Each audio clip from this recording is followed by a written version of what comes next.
지혜롭게 판단하라 하시니라. 아멘. 저는 오늘 우리가 함께 읽은 하나님 말씀을 가지고 그리스도의 가르침이라는 제목으로 하나님의 말씀을 전하겠습니다. 오늘 말씀은 14절에 기록된 대로 이미 명절의 중간이 되어라고 하며 시작하고 있습니다. 앞서 살펴보았듯이 이 명절은 초막절입니다. 초막절을 지키기 위해 유대인들이 모두 예루살렘으로 모여 사람들로 북적북적하고 시끌시끌한 상황이라는 것을 알려줍니다. 특별히 명절 중간, 즉 가장 사람이 많은 때에 예수님께서 어디에 올라가셨다라고 기록하고 있습니까? 바로 성전에 올라가셨다 기록하고 있습니다. 성전은 어떤 곳입니까? 절기를 지키러 온 유대인들이 하나님께 제사를 드리는 곳이 바로 성전입니다. 성전은 우리가 알다시피 거지로부터 부자에 이르기까지 모든 계층의 유대인들이 모여드는 곳입니다.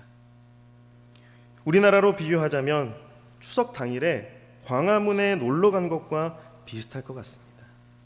엄청나게 많은 인파가 몰리는 때와 장소에 예수님께서 올라가신 겁니다.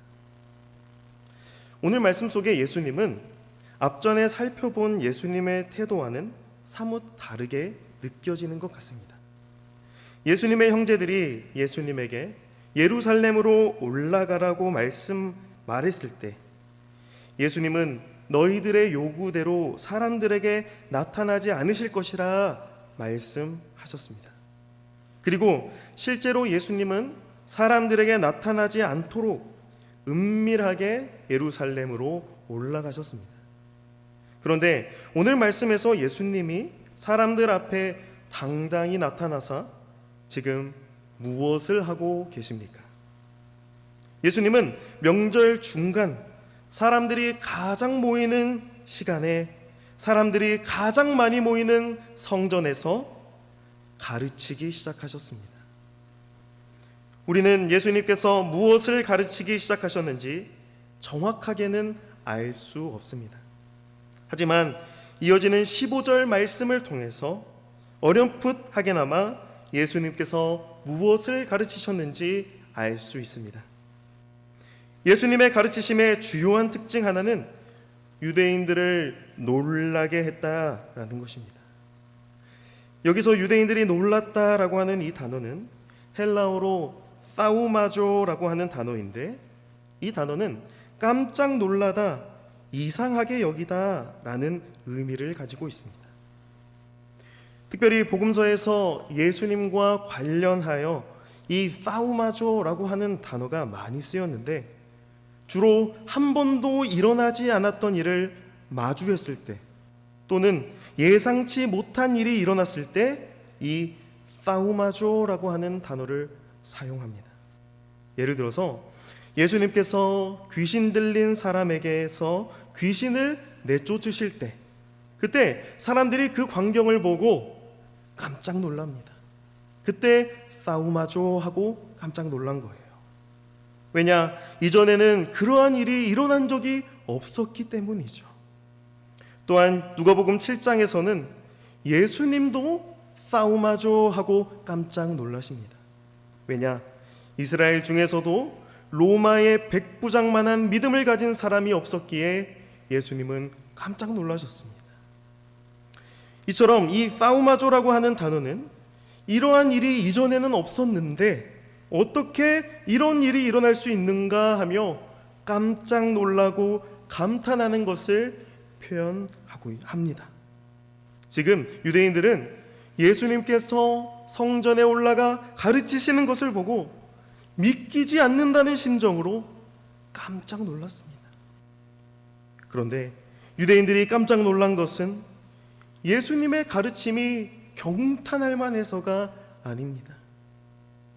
15절 말씀이 기록하듯이 예수님께서 배우지도 않았는데 그를 알고 있었기 때문에 그들은 놀란 것입니다. 그런데 여러분, 여기서 유대인들이 말하고 있는 글이라고 하는 것이 무엇일까요? 단지 기역, 니은, 디귿 또는 ABC 같은 글자를 의미하는 것일까요? 아닙니다. 여기서 유대인들이 말하는 글이라고 하는 것은 구약 성경을 의미합니다. 정확하게 하면 유대인들의 경전인데, 유대인들이 읽고 배우고 암송하는 경을 바로 구약 성경의 각각의 책들을 의미합니다. 그리고 그와 같은 각각의 경들을 수집해 놓은 것, 그것이 바로 경전이고 유대인들의 구약 성경입니다. 유대인들이 깜짝 놀란 이유는 예수님이 바리새인도 아니고 서기관도 아니며 대제사장도 아닌데 구약 성경을 이렇게 많은 사람들에게 가르치고 있었기 때문입니다. 랍비에게 배운 적도 없는 갈릴리 촌 나사렛 예수라는 사람이 마치 성경에 정통한 사람처럼 성경을 자유자재로 기가 막히게 해석하는 것이 유대인들에겐 기가 막힐 노릇이었던 겁니다. 깜짝 놀라서 어찌 성경을 알고 있느냐라고 질문하는 유대인들에게 예수님은 이렇게 대답하십니다. 우리 함께 16절 말씀을 읽도록 하겠습니다. 내 교훈은 내 것이 아니요 나를 보내신 이의 것이니라. 아멘.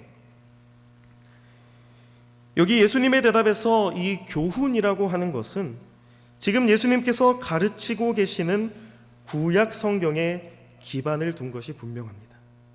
왜냐하면 예수님께서 지금 가르치시는 그 가르침이라는 것은 모두 예수님께서 사람들에게 읽으며 해석하며 가르치시는 구약 성경으로부터 나온 것이기 때문입니다. 그런데 예수님은 그 구약 성경의 교훈을 누구의 교훈이라고 하십니까? 내 교훈이라 말씀하십니다. 즉 자기의 교훈이라 이라는 것이죠. 그리고 이어서 자기의 교훈은 자기의 것이 아니고 자기를 보내신 이의 것이라 말씀하십니다. 자기의 교훈이 자기의 것이 아닌 자기를 보낸 분의 것이라는 이 말씀이 이해가 가십니까? 예수님의 이 말씀의 뜻은 바로 이렇습니다. 예수님께서 가르치시는 이 구약 성경은 바로 예수님을 가르치는 교훈임과 동시에 예수님을 보내신 하나님 아버지의 교훈이다라는 뜻입니다. 다시 말해서 예수님의 교훈은 예수님의 것이 아니고 예수님을 보내신 하나님 아버지의 것이다라는 말입니다.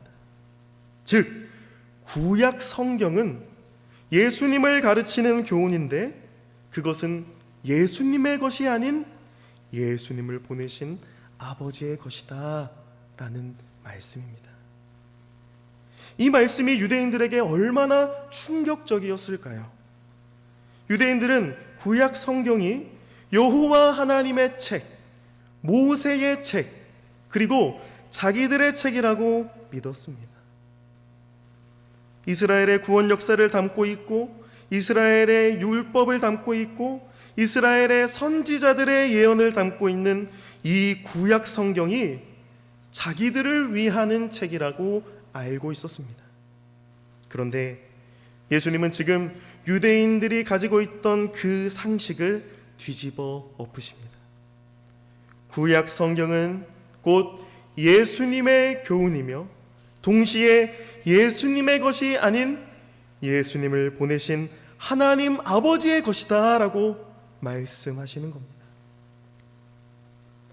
사랑하는 성도 여러분, 여러분은 성경을 어떤 책이라고 생각하십니까?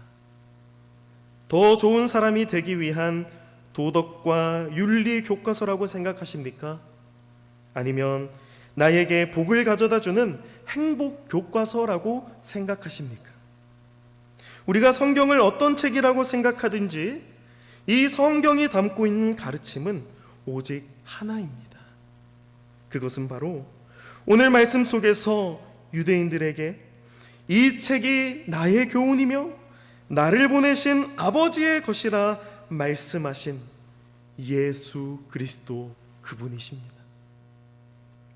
많은 사람들이 성경을 연구하고 성경으로부터 배운 윤리와 도덕을 추구하며 세상 사람들에게 잘 살고 행복하게 사는 인생 비결에 대해 가르칩니다. 하지만 제 아무리 성경을 가지고 많은 세상살이에 관한 많은 이야기를 한다고 한들 그 이야기가 예수 그리스도의 교훈이며 또한 예수 그리스도를 보내신 하나님 아버지의 것이라는 그 알미 없다면 성경의 저자이신 하나님을 바르게 알지 못하는 것일 수 있습니다. 성경을 기록하신 분은 하나님이시며 하나님은 그의 아들 예수 그리스도를 우리에게 알게 하시려고 그리하여 그리스도를 보내신 하나님 아버지를 보게 하시려고 하나님의 말씀인 성경을 유대인에게 그리고 우리에게 주셨습니다. 이 세상은 독자 중심으로 책을 읽으라고 합니다. 책을 읽고 독자의 창의성을 발휘할 때 박수를 받죠. 그러나 하나님의 말씀인 성경은 다릅니다. 하나님의 말씀인 성경은 반드시 성경의 저자이신 하나님 중심적으로 하나님을 알아가기 위해 하나님을 만나기 위해 읽어야 합니다. 하나님은 그것을 위해 우리에게 성경을 주셨고 모든 성경 안에 예수 그리스도의 가르침을 기록하셨습니다. 예수님은 바로 이 성경의 교훈이 자신의 교훈임과 동시에 자신의 것이 아닌 자신을 보내신 아버지의 것이라고 말씀합니다. 이어서 하나님의 뜻을 행하려 하는 사람이라면 이 교훈이 누구에게서 왔는지를 알 것이다 말씀하십니다. 우리 함께 17절 말씀을 읽겠습니다. 사람이 하나님의 뜻을 행하려 하면 이 교훈이 하나님께로부터 왔는지 내가 스스로 말함인지 알리라. 아멘. 사랑하는 성도 여러분, 하나님의 뜻을 행하는 길은 반드시 하나님의 말씀인 성경을 통해서만 가능하다는 것을 믿으십니까? 지금 예수님께서 말씀하시는 하나님의 뜻, 그것을 행하기 위해서는 반드시 예수님의 교훈을 담고 있는 이 성경 말씀이 하나님께로부터 왔는지 아니면 예수님이 스스로 말씀하시는 것인지를 알아야 합니다. 이 말씀이 의미하는 바가 무엇입니까? 성경 말씀은 예수님의 교훈이지만 예수님이 스스로 말씀하시는 것이 아닙니다. 예수님의 말씀은 곧 하나님 아버지께로부터 왔습니다. 다시 말해 예수님께서 하나님 아버지께로부터 오셨다는 것을 아는 자만이 하나님의 뜻을 행하는 것이다 라는 말씀입니다. 예수님의 가르침이 단지 예수님 스스로 자기가 원해서 가르치는 것이 아닌 하나님 아버지의 보내심으로 말미암아 가르치신다라는 것을 아는 사람, 그 사람이 비로소 하나님의 뜻을 아는 것이며 행하는 것입니다. 사랑하는 여러분, 하나님의 뜻이 무엇일까요? 하나님의 뜻은 죄에 빠진 그의 백성을 구원하시는 일입니다. 죄에 빠져 사망과 멸망과 죽음에 놓인 하나님의 택한 백성을 구원하시는 것이 바로 하나님의 뜻입니다. 그렇다면 그 하나님의 뜻을 어떻게 행할 수 있습니까? 쉽게 말해 어떻게 구원을 받을 수 있느냐는 말씀입니다. 하나님의 뜻이 어떻게 우리 가운데에, 하나님의 구원이 어떻게 우리 가운데에 이루어질 수 있느냐는 말씀입니다. 그것은 오직 하나님 아버지께서 보내신 독생자 예수 그리스도께서 십자가에 달려 죽으시고 부활하시고 승천하사 하나님 보좌 우편에서 우리에게 성령을 보내주실 때에만 가능합니다. 줄여서 말하면 오직 예수 그리스도와 그분이 우리를 위해 행하신 그 놀랍고 위대한 일이 우리 가운데에 베풀어질 때에 우리는 하나님의 뜻, 하나님의 구원을 받아 누릴 수 있습니다. 지금 예수님의 가르침은 예수님이 스스로 말하는 것이 아닌 예수님을 보내신 하나님 아버지께로부터 온 것입니다. 성경도 그렇고 예수님도 그렇습니다. 성경이든 예수님이든 모두 하나님 아버지께로부터 온 것입니다. 그것을 알고 믿고 고백하는 자가 하나님의 뜻을 행하는 자라, 그러한 말씀입니다. 이어서 예수님은 그와 반대되는 사람에 대해 말씀하십니다. 18절 말씀을 우리 함께 읽어보겠습니다.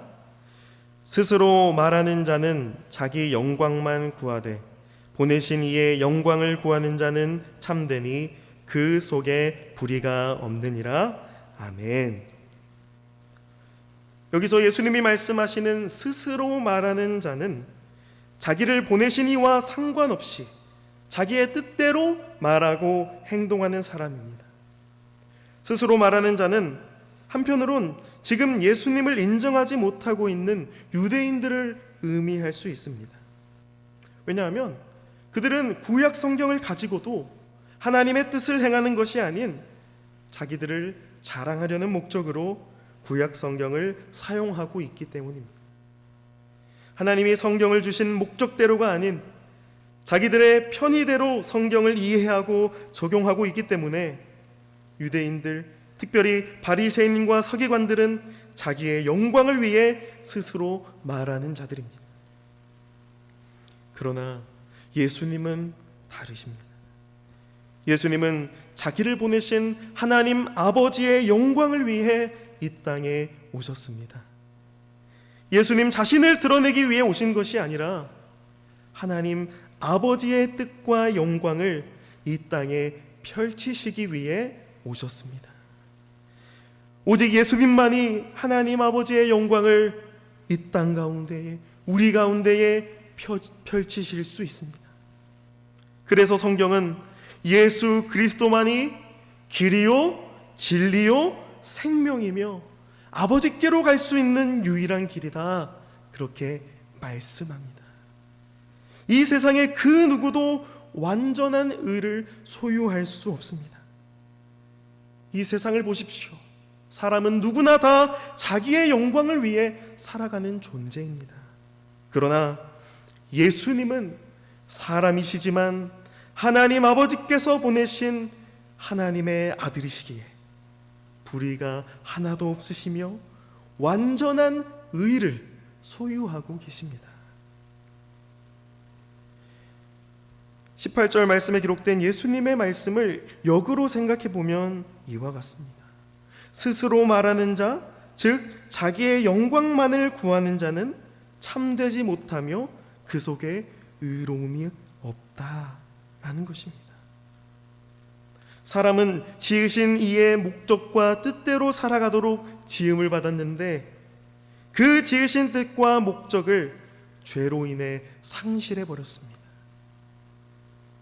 즉 웨스트민스터 소유리 문답이 우리에게 제일 먼저 가르치고 있는 고백처럼 사람의 제일 되는 목적인 하나님을 영화롭게 하며 영원토록 하나님을 즐거워하는 그 목적대로 살아가는 삶을 상실해 버렸습니다.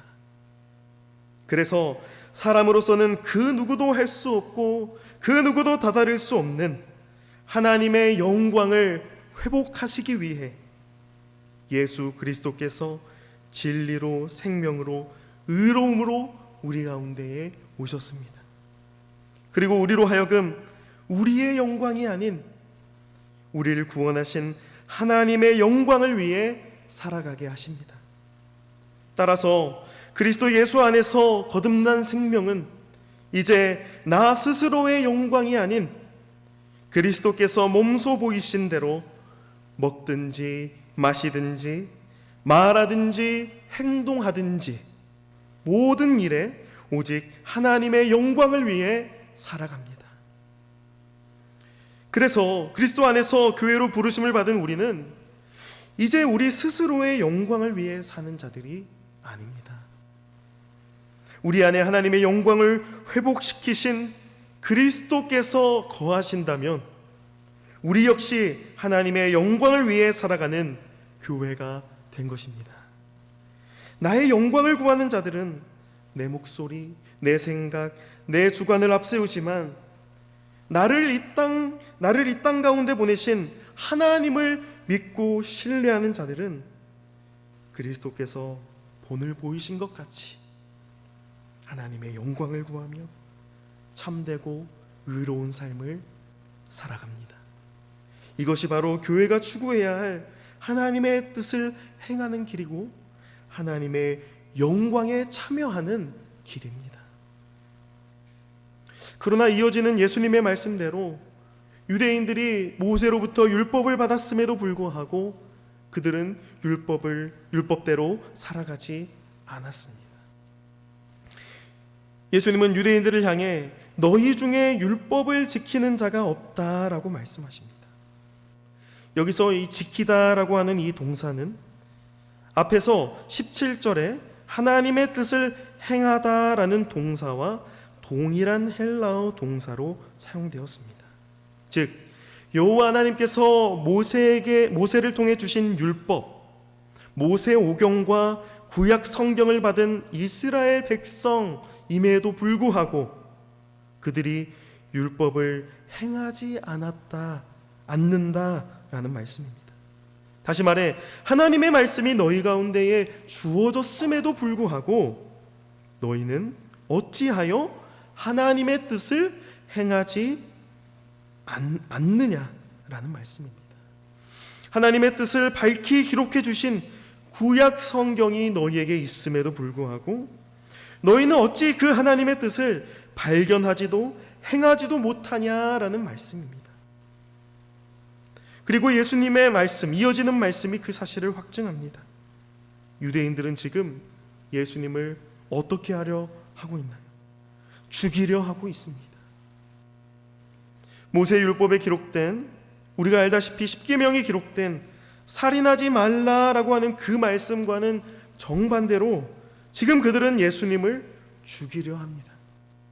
즉 그들은 지금 언행불일치를 행하고 있는 것이며 하나님의 뜻과는 전혀 반대로 생각하고 행동하는 것입니다. 예수님의 이 말씀은 또 다른 방면으로 해석이 될 수 있습니다. 예수님은 일전에 모세율법이 바로 예수님을 가리키는 것이라고 말씀하신 적이 있습니다. 우리 함께 요한복음 5장 46절 말씀을 우리 함께 다시 한번 읽어보도록 하겠습니다. 요한복음 5장 46절 말씀 시작. 모세를 믿었더라면 또 나를 믿었으리니 이는 그가 내게 대하여 기록하였음이라. 아멘.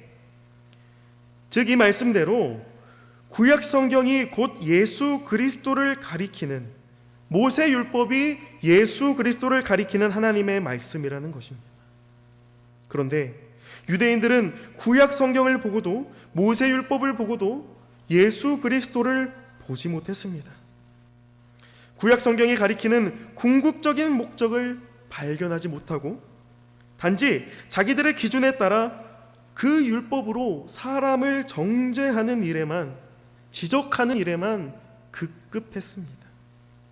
이것이 바로 유대인들이 율법을 행하지 않았다는 그 예수님의 말씀에 포함된 의미입니다.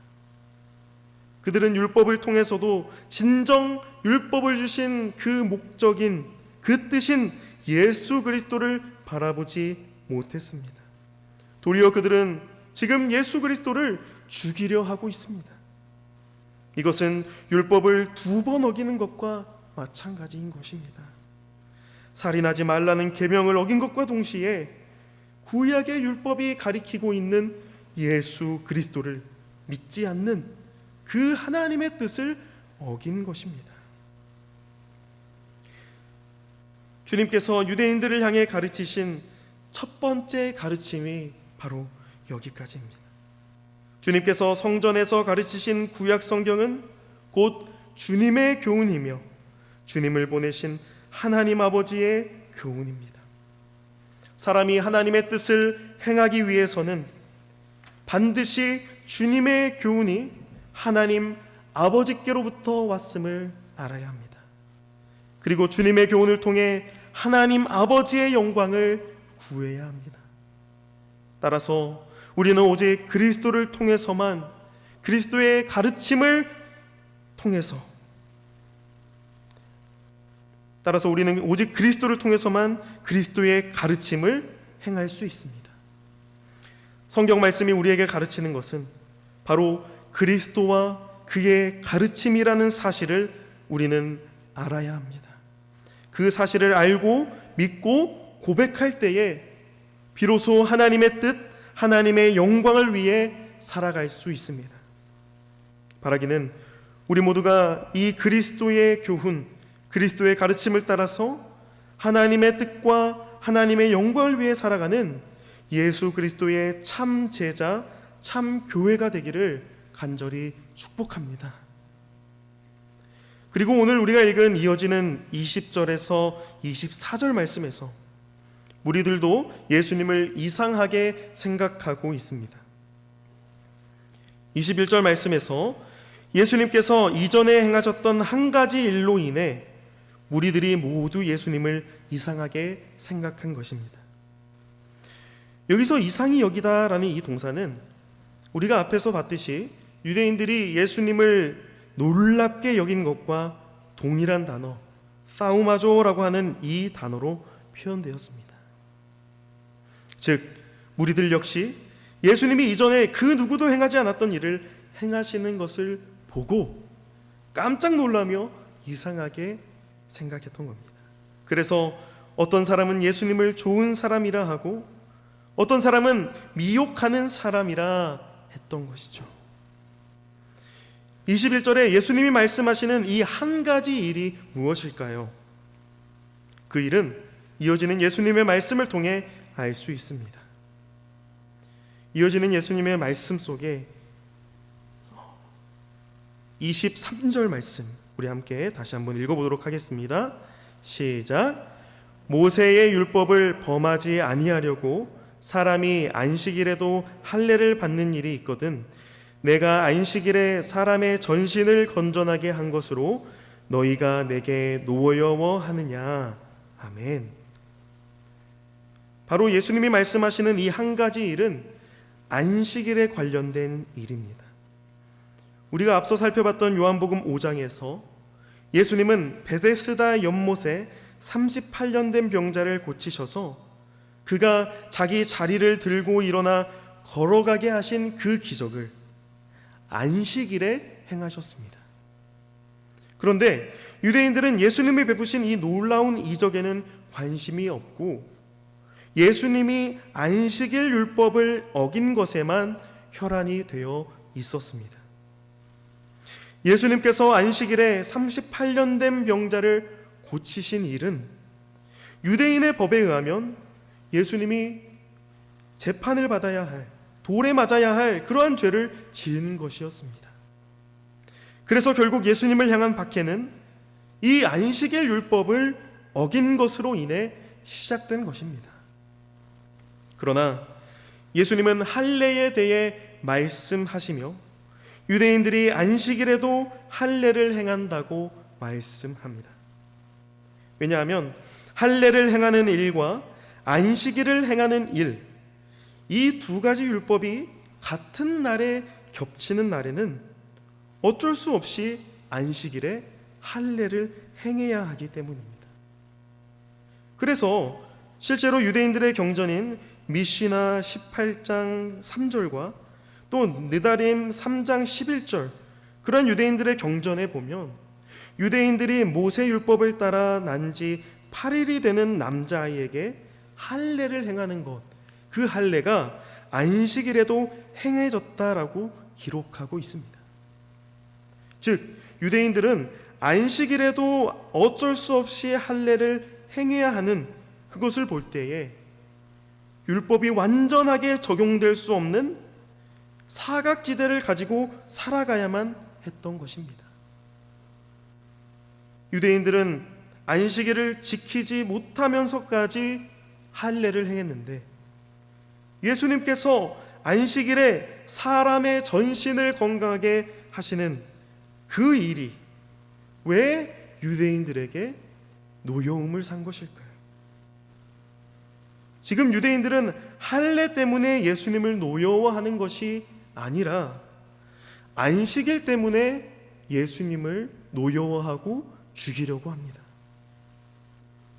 그런데 중요한 사실은 22절 말씀 괄호 안에 들어있는 말씀처럼 할례는 안식일 규례보다 먼저 생겼습니다.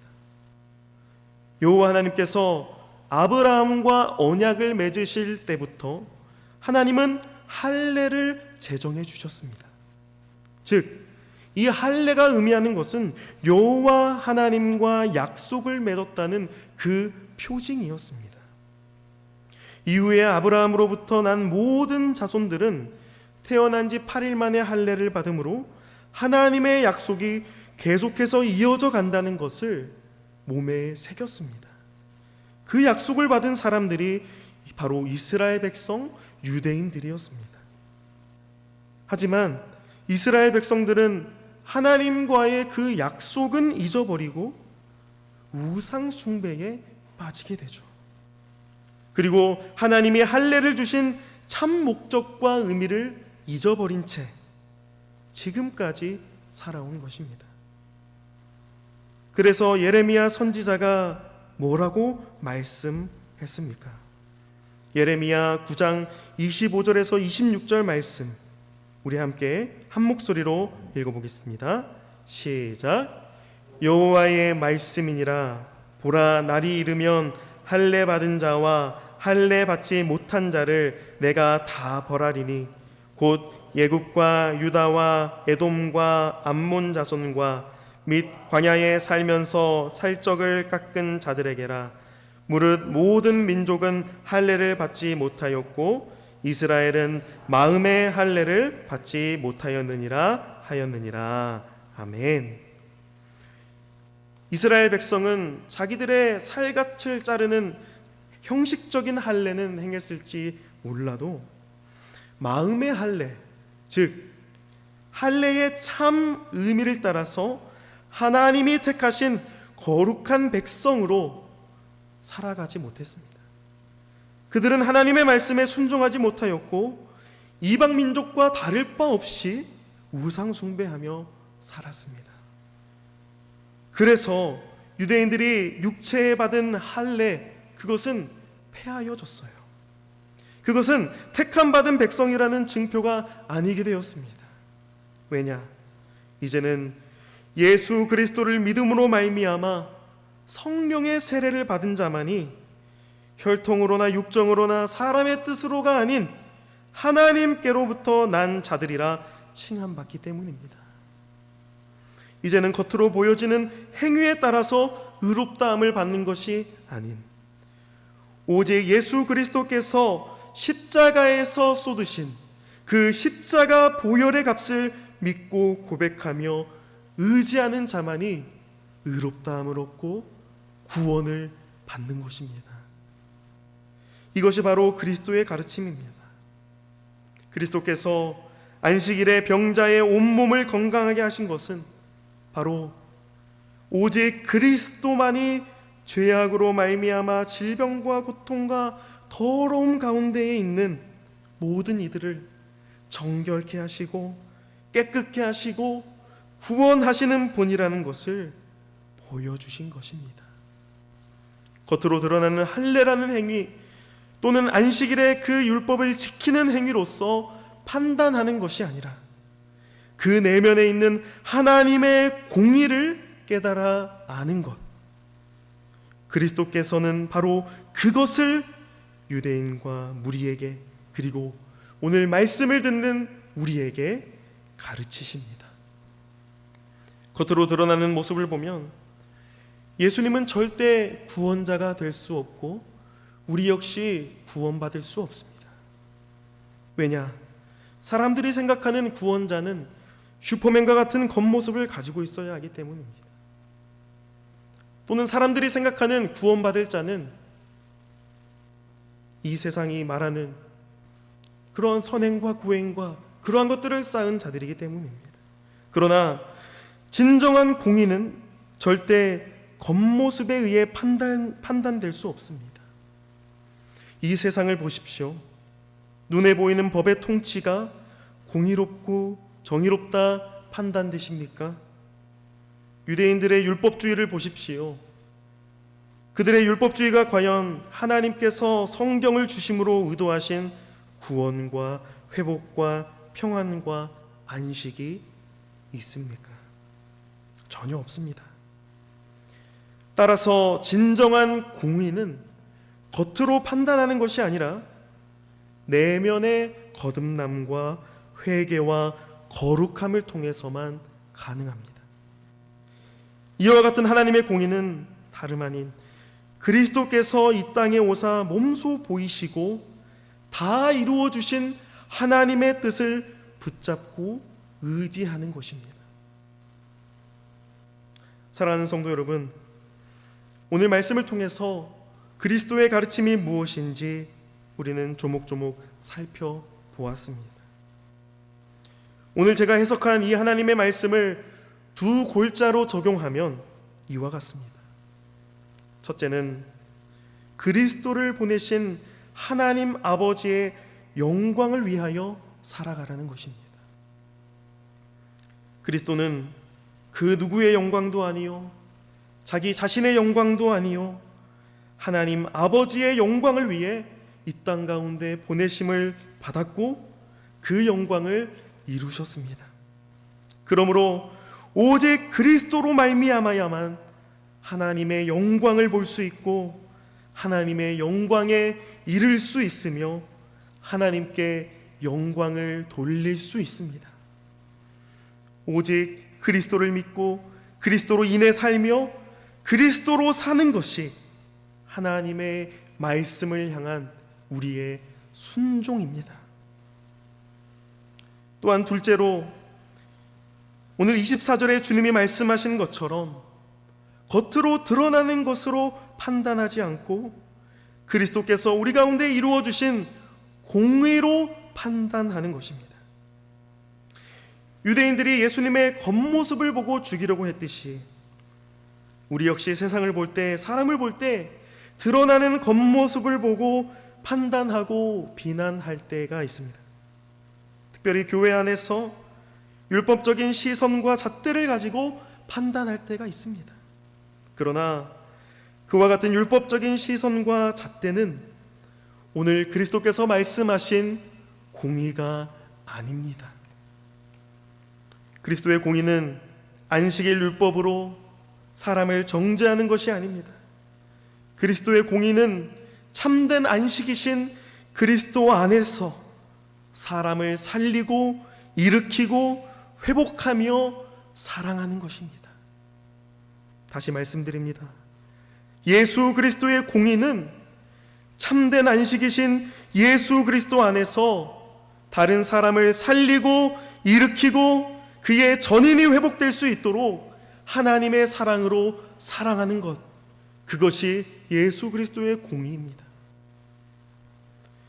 그것이 오늘 말씀 가운데에 안식일 율법을 폐하시고 자신의 공의로 안식일 규례를 성취하신 그리스도께서 우리에게 주시는 가르침입니다. 사랑하는 성도 여러분, 바라기는 그리스도 안에서 교회로 제자로 부르심을 받은 우리 교회가, 그리고 여기 함께 모여 주님을 찬양하는 우리 모두가 오늘 예수 그리스도의 가르침을 일평생 붙잡고 의지하여서 하나님께만 영광 돌리고 하나님의 공의를 우리 교회 가운데에, 세상 가운데에 선포하며 살아가기를 우리 주 예수 그리스도의 이름으로 간절히 축복합니다. 아멘. 이 시간 오늘 우리 함께